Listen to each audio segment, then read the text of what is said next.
Hi friends, welcome to Ashwita B YouTube channel.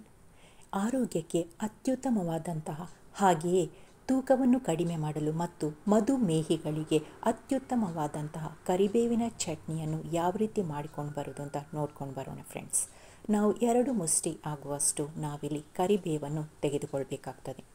ಮೊದಲಿಗೆ ನಾವು ಅದನ್ನು ಚೆನ್ನಾಗಿ ವಾಶ್ ಮಾಡಿ ಸೂರ್ಯನ ಬಿಸಿಲಿನಲ್ಲಿ ಅದರ ನೀರು ಆರುವವರೆಗೆ ನಾವು ಬಿಸಿಲಿನಲ್ಲಿ ಒಣಗಿಸ್ಕೊಳ್ಬೇಕಾಗ್ತದೆ. ಎಲೆಯನ್ನು ನೀರಿನ ಅಂಶವು ಸ್ವಲ್ಪ ಕೂಡ ಎಲೆಯಲ್ಲಿ ಇರಬಾರ್ದು.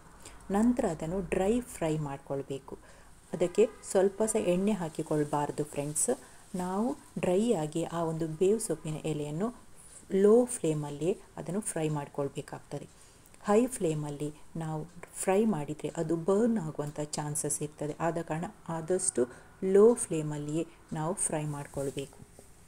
ಈ ರೀತಿ ಫ್ರೈ ಮಾಡಿಕೊಳ್ಬೇಕಾಗ್ತದೆ ಫ್ರೆಂಡ್ಸ್. ನೋಡಿ ಇಲ್ಲಿ.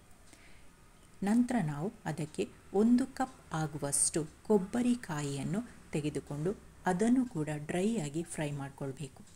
ಈ ರೀತಿ ಡ್ರೈ ಆಗಿ ಎಣ್ಣೆ ಹಾಕದೆ ಫ್ರೈ ಮಾಡೋದ್ರಿಂದ ನಾವು 6 ತಿಂಗಳ ಕಾಲ ಇದನ್ನು ಶೇಖರಿಸಿ ಇಟ್ಟುಕೊಳ್ಬೋದು, ಏನು ಹಾಳಾಗುವುದಿಲ್ಲ.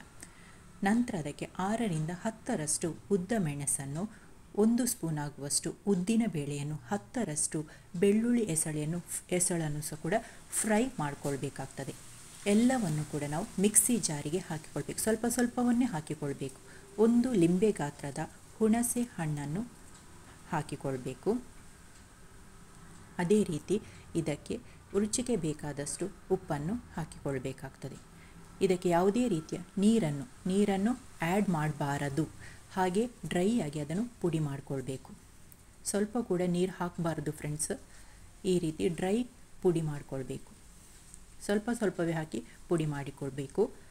ಈ ರೀತಿ ಹಾಕಿ ಒಂದು ಡಬ್ಬದಲ್ಲಿ ಶೇಖರಿಸಿಟ್ರೆ 6 ತಿಂಗಳವರೆಗೆ ಹಾಳಾಗುವುದಿಲ್ಲ. ಆರೋಗ್ಯಕ್ಕೆ ಅತ್ಯುತ್ತಮವಾದಂಥ ಒಂದು ಚಟ್ನಿ ಪುಡಿ ಇದಾಗಿದೆ.